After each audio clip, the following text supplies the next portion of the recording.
Hello everybody and welcome back to yet another video and to my first Cars on the Road episode breakdown. Today I'm going to be going over everything you may have missed in the first episode of the series, Dino Park, and also going over some of my own personal thoughts. So let's get started. The episode starts off with Lightning McQueen racing around Willie's Butte. Lightning is depicted in his Cars 3 paint job, which is the paint job that Ramon gives him at the beginning of Cars 3 that he once again wears during the Florida 500. Of course, Lightning finished Cars 3 in his fabulous Lightning McQueen paint job, which he continues to wear throughout the Cars 3 credits. But most content that takes place after Cars 3 has Lightning going back to his Cars 3 paint job. It seems he decided to go back to a more classic look after painting himself like Doc Hudson for a while. Content including the Lightning McQueen's Racing Academy show in Disney World, the Cars road trip ride in Disneyland Paris, the Fireball Beach Racers toy line, and the Pixar popcorn shorts from Disney Plus from last year all take place after Cars 3 and depict Lightning back in this paint job again. I don't really like this choice since I think that the Fabulous Lightning McQueen paint job is a great way to wrap up Lightning's character arc. It's kind of upsetting to see that he went back to just looking like regular old McQueen soon after, but I think it's mainly a marketing thing. It's just, this Lightning is a lot more recognizable than a blue Lightning McQueen that looks like a different character. As for its implications, Lightning being in this paint job really doesn't confirm or deny whether or not he's still racing at the time of On the Road or if he's still crew chiefing crews. None of that is really touched on in the series. Anyway, moving on. The Radiator Springs Townies make their first and unfortunately only appearance in the series here at the beginning of this episode. Red drives by and then we see the rest of the Townies all gathered at Flo's. Each of the Townies has a speaking line with the exception of Sarge, Sheriff, and Lizzie. While it was nice that most of the Townies spoke, all of course voiced by their typical current respective voice actors, it was a shame to have Fillmore talking and not have Sarge bickering back with him, and to once again have Sheriff not speak was just kind of sad and unfortunate. Of course, Lizzie's voice actor, Katherine Hellman, did pass away back in 2018, so I do understand with her, but still, would have been nice to have all of the Townies speak, but at least most of them did, right? Of course, Ramon also has a brand new paint job for this series. It was nice of them to make a new Ramon design, even though he only appears in this scene. This one is predominantly red, with some streaks of other lighter colors throughout, and I'll be interested to get a better look at it in merchandise or wherever else it tends to appear. We then see Mac for the only time in this series, and Mac also doesn't speak. Mac's voice actor, John Ratzenberger, sort of silently retired from doing his Pixar movie voice cameos a few years back, but he did actually return to reprise his role of the Yeti in the Monsters, Inc. Disney Plus show Monsters at Work. So I'm sure if they had written a line for Mac, Ratzenberger would have come back and done it, but there really isn't anything for Mac to say here. Mac's design in this series is, interestingly, a combination of two of his designs from Cars 3. The cab is the Cars 3 Mac cab design, matching Lightning's current paint job, but the trailer is actually the same trailer design that's used at the beginning of Cars 3 to match Lightning's Rusty's paint job. You can see it just says Rusty's in 95 and doesn't have all the images of Lightning adorning it. In Cars 3, we never actually see the cab attached to Mac when he has this trailer design, but it can be assumed that it probably matches the graphic design of Rusty's McQueen and of the trailer. This cab, of course, is what Mac is repainted into to reflect McQueen's Cars 3 paint job. Just kind of a weird choice here that they took the Cars 3 Mac cab and the Rusty's Mac trailer and combined them. I don't know why they did that. Another thing I should probably bring up is the fact that a shot in the credits of Cars 3 shows that Mac's trailer has been repainted into Cruz's hauler. Now, they don't repaint Mac's cab here. Funnily enough, he stays in his Cars 3 design, but I think it was just that we as an audience understand this is Mac. We also see the inside of the trailer and see that, yeah, it's still the same Mac. But here we see that Mac is once again Lightning's hauler. A choice that I think makes perfect sense, as later on in the show, we see that Cruz probably doesn't live in Radiator Springs. Regardless of whether Lightning is racing or if he's still acting as Cruz's crew chief or whatever he's doing, this show never gives us a solid answer. It's very much left up to your own interpretation. Mac still would be Lightning's hauler. He's still going to have Mac to take him around places. And if Cruz isn't living in Radiator Springs, of course she'd need her own hauler. Probably the Cruz Ramirez hauler that we've gotten a bunch of merchandise of and we all assumed wasn't canon. Maybe Cruz lived in Radiator Springs for a little bit following the events of Cars 3 and then moved away. Maybe Mac lived with Cruz for a while. Maybe Mac just temporarily painted himself as Cruz's hauler for a special event. We don't know. And in the grand scheme of things, it doesn't really matter, and I've spent entirely too long talking about Mac. Anyway, here's more about Mac. The inside of Mac's trailer still matches its design in Cars 3, with the checkerboard pattern on the bottom, none of the Lightning McQueen trinkets you see in the first movie, and the sick disco lights that he uses to try to win Cruz back. The intro sequence features Lightning and Mater driving across a map. We see little pop-ups of some things from different episodes, the dinosaur from this one, the hotel from Lights Out, and the circus from Showtime. But at the very end of the intro, when you see the map fold up, there are actually some additional little Easter eggs on the inside. You could see an ad for BSB Maps. BSB seems to stand for the Better Suspension Bureau.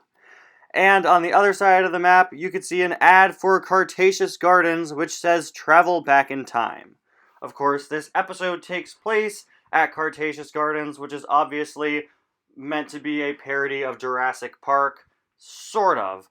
Of course, here there are just models of dinosaurs compared to Jurassic Park, where the dinosaurs are actually alive. And Cretaceous Gardens even uses a very similar font to the Jurassic Park sign. Although its color scheme definitely matches the Jurassic World logo from the more recent movies quite a bit better.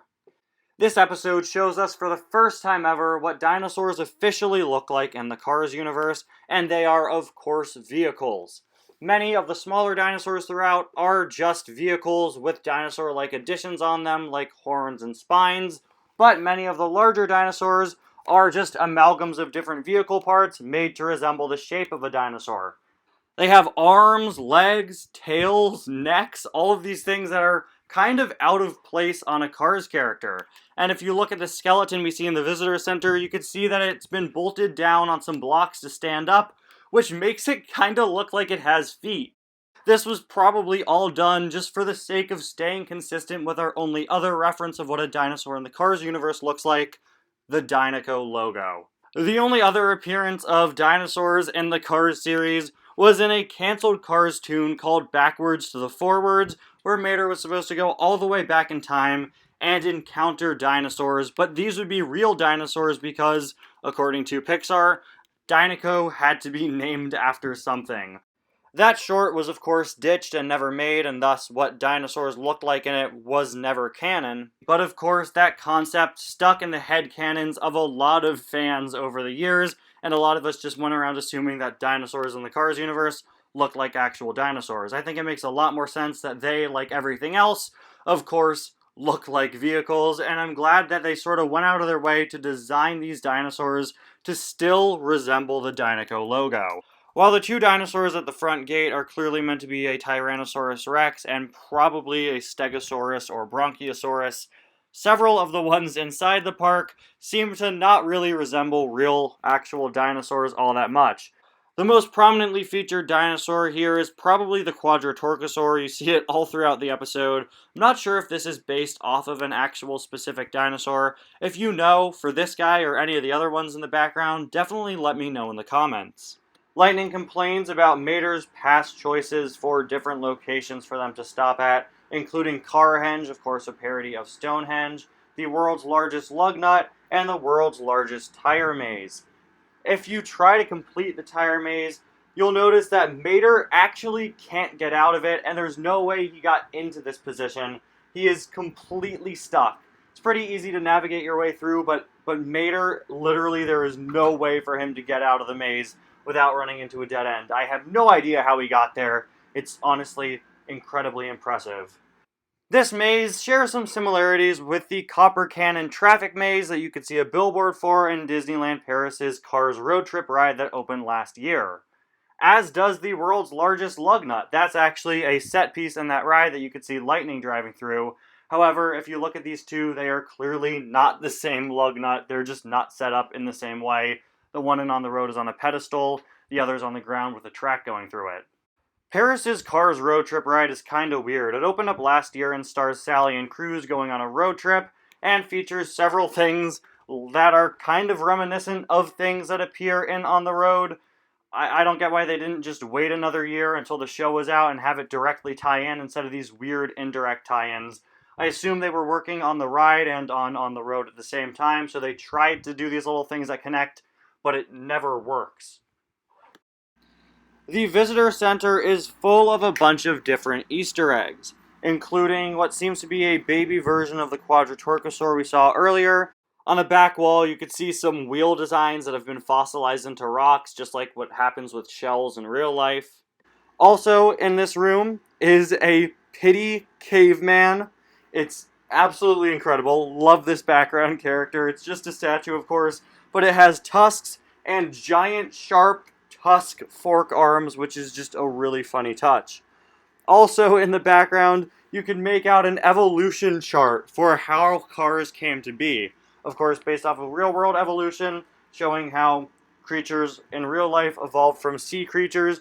You can see that in the Cars universe, cars began also as sea dwellers. They started off as submarines and eventually evolved into cars.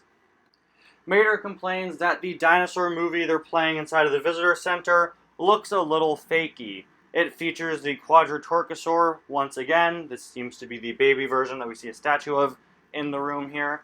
And the dinosaur's movements are very choppy. This is meant to be a reference to stop-motion monster movies of old, which would use claymation and stop-motion for the monsters. Of course, before CGI, you couldn't really make something look like it was huge without using stop motion and superimposing it over the pre-existing footage of people, and oftentimes it would end up looking pretty choppy. When Mater dozes off later, he imagines himself inside of this movie, and the dinosaur cars continue to keep up this choppy animation style. And yes, don't worry, I checked all the words that appear on the screen while Mater is falling asleep. The only one that's a car pun is the one that the host character, Laura, says, Carboniferous. The rest are just regular words. By the way, Laura is a more modern model of a Saxon, the same type of car that Bob Cutlass is.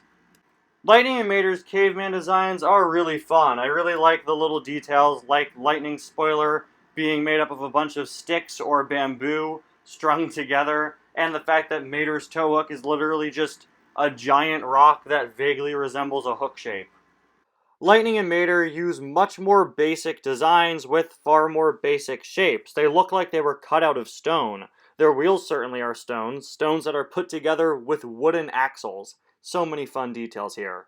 But Lightning and Mater being made out of stone is kind of similar to an early concept from Backwards to the Forwards, where early cars were actually just going to be living wheels with faces. Yeah, try sleeping tonight after seeing that. Of course, Lightning calls out the inaccuracy with the fact that Lightning and Mater are there. Just like in real life, cavemen and dinosaurs did not exist at the same time. But Mater's not the sharpest tool in the shed. Also, he's dreaming. His dreams aren't going to be historically accurate. This entire sequence, as it is meant to be Mater dreaming that he's in the video he was just watching, also has sort of a film grain look to it, which is another nice touch in addition to the stop-motion styled animated dinosaurs. The main dinosaur we see throughout this segment of the episode is the Tyrannosaurus Rex. I really love the fact that the top half of it looks just like the front of a car from like the 50s or 60s, with the grill and the headlights and just the shaping of the top, and then the rest of it is this insane dinosaur body. Lightning and Mater are chased down by this dinosaur, but there's always a bigger fish. And that bigger fish is the Spinocrankshaftrex Rex. They really just threw as many dinosaur and vehicle sounding words together that they could, and eventually just called it a day. The T-Rex being defeated by having its neck bitten by a Spinosaurus car might be a reference to Jurassic Park 3, in which the T-Rex was infamously killed after being attacked by a Spinosaurus, which bites down on its neck. And of course, the final thing of note for this episode Mater wakes up telling the story of how Lightning was almost eaten by dinosaurs. Of course, this is very reminiscent of the Cars tunes Mater's Tall Tales, where Mater was always making up stories featuring himself and Lightning in fantastical situations. And there you have it, guys. Everything you may have missed in the first episode of Cars on the Road, Dino Park. When I first watched the series, this was easily one of my least favorite episodes. And while I like it quite a bit more now that I've rewatched it to do this breakdown, I mainly just like it for all the little attention to detail and all the different fun designs for the dinosaurs and just all of the little things that it does. I think its biggest problem is its pacing. The opening Radiator Springs segment is really great. It's nice to see the townies at least once in the series, and it also is very necessary because it sets up the entire story of the rest of the series. However, it causes the rest of the episode, the actual Dino Park segment, to feel quite a bit rushed in my opinion. If they could add another 3 or so minutes onto the Dino Park segment, I think it really would have worked out a lot better, but as it stands, I feel like that section of the episode is a little bit rushed, and there really isn't all that much going on. It also felt just a little lazy to have all the action come from a dream sequence that Mater is having. But at the end of the day, I think it's a fun start to the series. It's not one of its best episodes in my opinion, but it is still a fun one. Anyway, guys, thank you all so much for watching this video. Let me know if I missed anything from the episode in the comments, and I'll see you guys next time. Bye now.